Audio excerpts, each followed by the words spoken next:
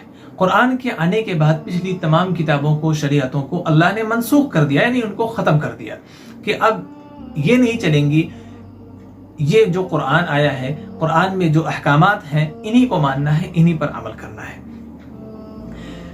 دوسری بات یہ کہ ہمیں یہ سمجھنا چاہیے کہ قرآن کریم نازل کیوں ہوا۔ سب سے پہلے تو ہمیں یہ عقیدہ رکھنا چاہیے ذالک الکتاب لا ریب فیہ، اس کتاب میں کسی بھی قسم کی شک و شبہے کی گنجائش نہیں ہے۔ ھدی للمتقین، یہ متقیوں کے لیے یہ ہدایت ہے۔ تو اللہ رب العزت اس میں ساری چیزیں بتا رہا ہے کہ یہ ہدایت کے لیے ہے، یعنی ہدایت کا مطلب راستہ دکھانے کے لیے، متقیوں کو جنت تک کا راستہ، ایمان کا راستہ دکھانے کے لیے ہے، اور اس پر ایمان لانا ہے، اس کو ماننا ہے۔ یہ اللہ تعالیٰ کے احکامات ہیں، ان کو ماننا ہے، یہی گائیڈ لائن ہے، یہی ہدایت ہے مومنین کے لیے۔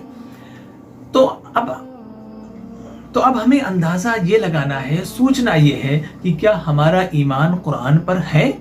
اگر قرآن پر ایمان ہوتا، اس کی حقیقت کو ہم سمجھتے کہ قرآن اللہ کا کلام ہے، اللہ کی کتاب ہے، یہ اللہ کی طرف سے عطا کی گئی ہے، اگر ہم یہ سمجھ لیتے، اس کی حقیقت کو سمجھ لیتے، تو کیا آج ہمارے بچے اسکولوں میں انگلش بول رہے ہوتے یا عربی بول رہے ہوتے اور قرآن کی زبان بول رہے ہوتے، قرآن کو سیکھنے کی کوشش کرتے؟ کیا ہمیں زیادہ انگلش آتی یا زیادہ عربی آتی اور قرآن کی جو اصطلاحات ہیں وہ آتی؟ کیونکہ ہم مسلمان ہیں، پہلے آپ یہ سمجھیے گا، انسان نہیں، پہلے مسلمان ہیں۔ جب مسلمان ہیں تو پھر ہمیں کیا سوچنا چاہیے کہ جو چیز ہم سوچیں گے وہ اللہ اور اس کے رسول کے مطابق سوچیں گے۔ تو ظاہر سی بات ہے، ہم نے یہ سوچا ہی نہیں کہ یہ اللہ کی کتاب ہے، جب ہم نے یہ مانا ہی نہیں۔ ایک ہوتا ہے صرف سرسری طور پہ کوئی بات سن لینا۔ مثال کے طور پہ ہم آپ کو بہت اچھی مثال دے رہے ہیں کہ آپ نے کوئی ویڈیو دیکھی ہوگی، اس میں لاکھوں لوگ گزر رہے ہیں۔ مثال کے طور پہ کوئی ریلی گزر رہی، ریلی کی ویڈیو آپ دیکھ رہے ہیں، اس میں لاکھوں لوگ گزر رہے ہیں، اس میں ایک مین شخص ہے جس کی ریلی ہے وہ، تو ہماری نگاہ صرف اس پر ہوگی، صرف اس پر ہوگی۔ لاکھوں لوگ اس میں سے گزر رہے ہیں، ہماری نگاہ پڑ رہی ہے، لیکن وہ چیز ہمارے دل میں نہیں آ رہی۔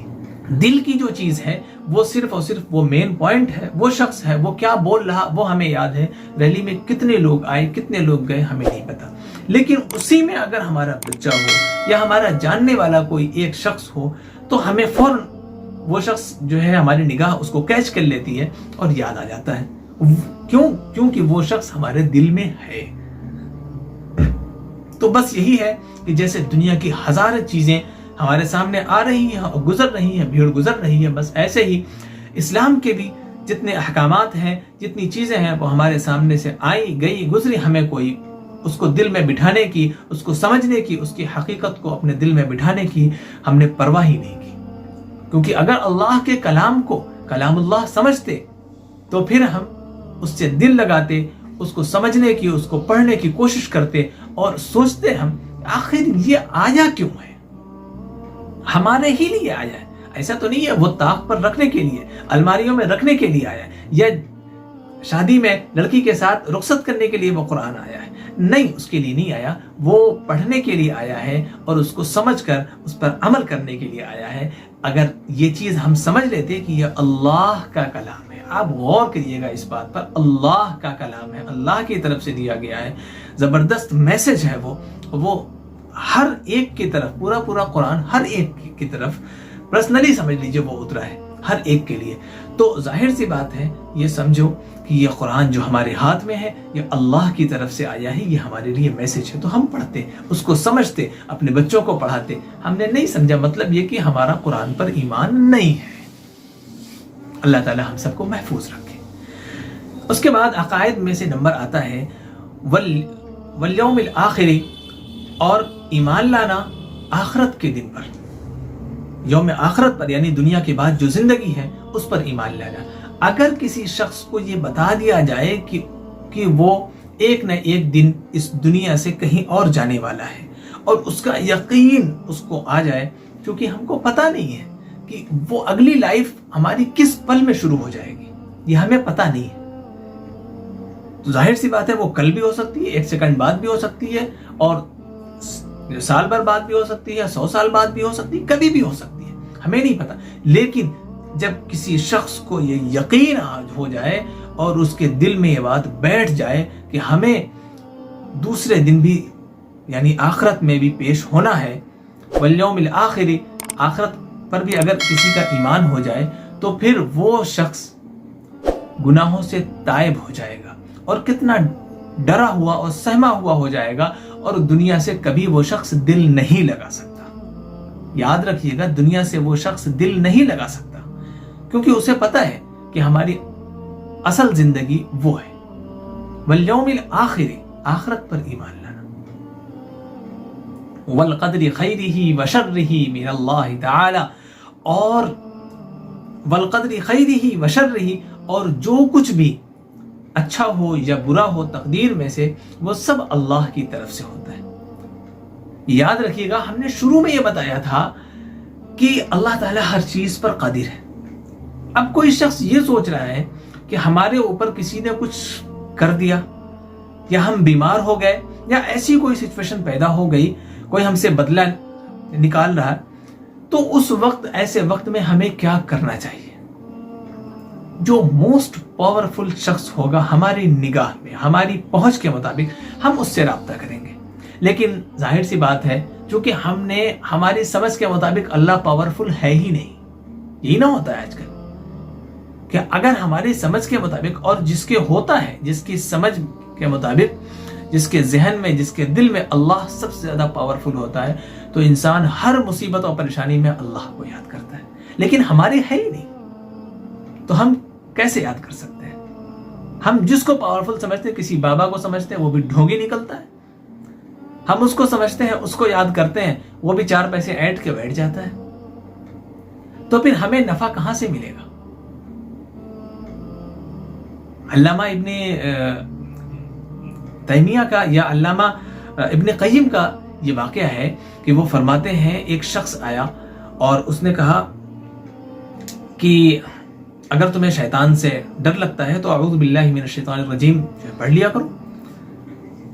اس نے آ کر حضرت سے کہا کہ مجھے بار بار شیطان پریشان کرتے ہیں، تو انہوں نے کہا اعوذ باللہ من الشیطان الرجیم پڑھ لیا کرو۔ تو اس شخص نے کہا نہیں، میں تو پڑھتا ہوں لیکن اثر ہوتا ہی نہیں۔ تو علامہ نے جواب کیا دیا؟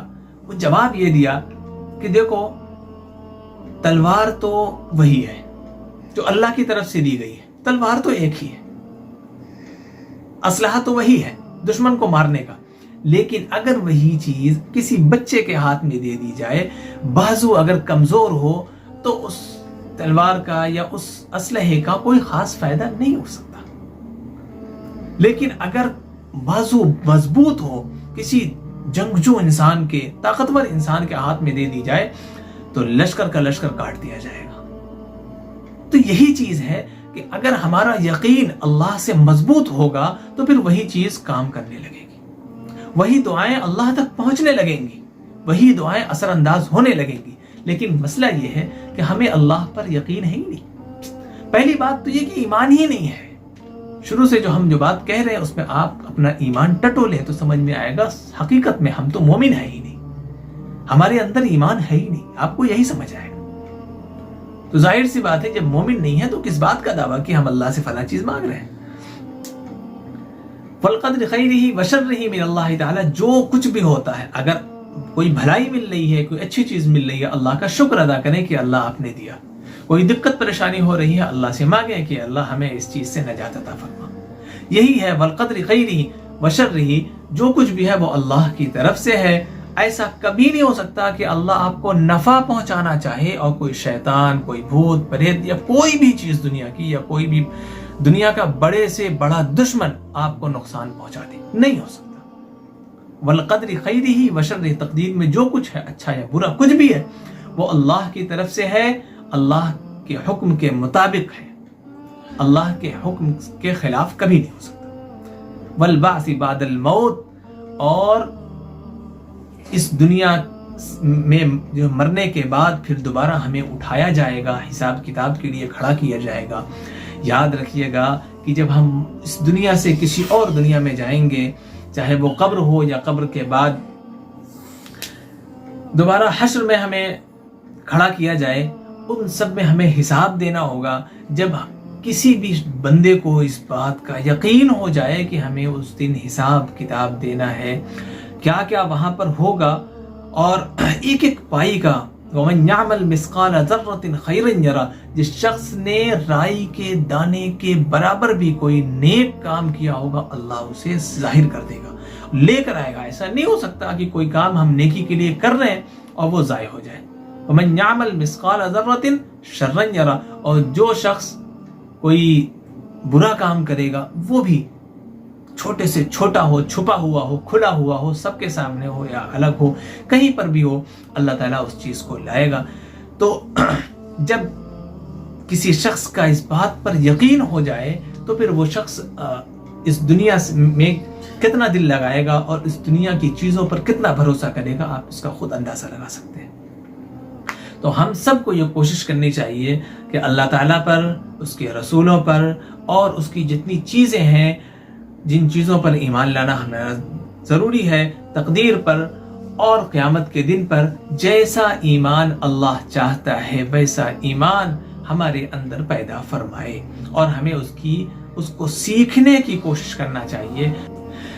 کیونکہ یاد رکھیے گا کہ اس دنیا میں اگر کوئی شخص کوئی جرم کرتا ہے، کوئی کرائم کرتا ہے، تو اس سے یہ نہیں پوچھا جاتا کہ تم اس جرم کے بارے میں جانتے تھے کہ نہیں جانتے تھے۔ یہ نہیں کہا جائے گا ارے تم تو بڑے سیدھے آدمی تھے، تم تو بالکل جو کانسٹیٹیوشن کے بارے میں اور جو رولز کے بارے میں کچھ نہیں جانتے تھے، چلو کوئی بات نہیں تمہیں جانے دو۔ نہیں، یہی چیز اللہ کے یہاں بھی چلے گی کہ اللہ تعالیٰ کہے گا کہ یہ تم نے جرم کیا، کیوں کیا؟ سیدھے یہی سوال ہوگا کہ یہ جرم تم نے کیوں کیا، یہ نہیں پوچھا جائے گا تم جانتے تھے کہ نہیں جانتے تھے۔ تو اس لیے جاننا ضروری ہے، کیونکہ پھر یہ ڈبل جرم ہو جائے گا کہ ایک تو جانتے نہیں تھے، دوسرے یہ کہ جاننے کی کوشش کیوں نہیں کی۔ ہم نے علم تمہارے اوپر فرض کیا تھا۔ ہر ایک کو حرام حلال کا، عقائد کا، ان سب چیزوں کا علم ہونا ضروری ہے۔ اگر نہیں حاصل کیا، پھر وہ کن چیزوں کے ذریعے، کن احکامات کے ذریعے کہاں سے وہ ایمان کے باہر نکل جائے گا، اسلام کے باہر چلا جائے گا، اور پھر وہ شرک اور کفر میں ہوتے ہوئے وہ جہنم میں چلا جائے گا، نہیں پتا۔ تو اس وجہ سے ہمیں کوشش یہ کرنی چاہیے کہ اسلام کو، ایمان کو سمجھیں، اور جتنا سمجھتے جائیں گے اتنا ہی اس دل میں ایمان بیٹھتا جائے گا۔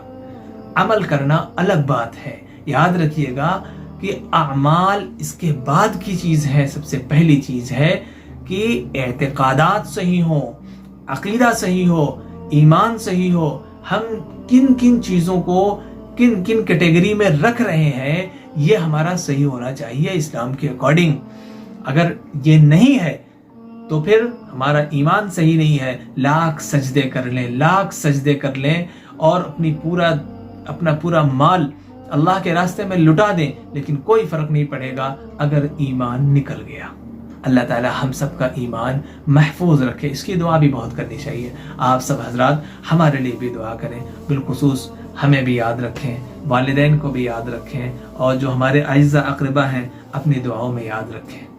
اللہ تعالیٰ ہم سب کو کا ایمان محفوظ فرمائے اور دین پر زیادہ عمل کرنے کی توفیق عطا فرمائے۔ السلام علیکم۔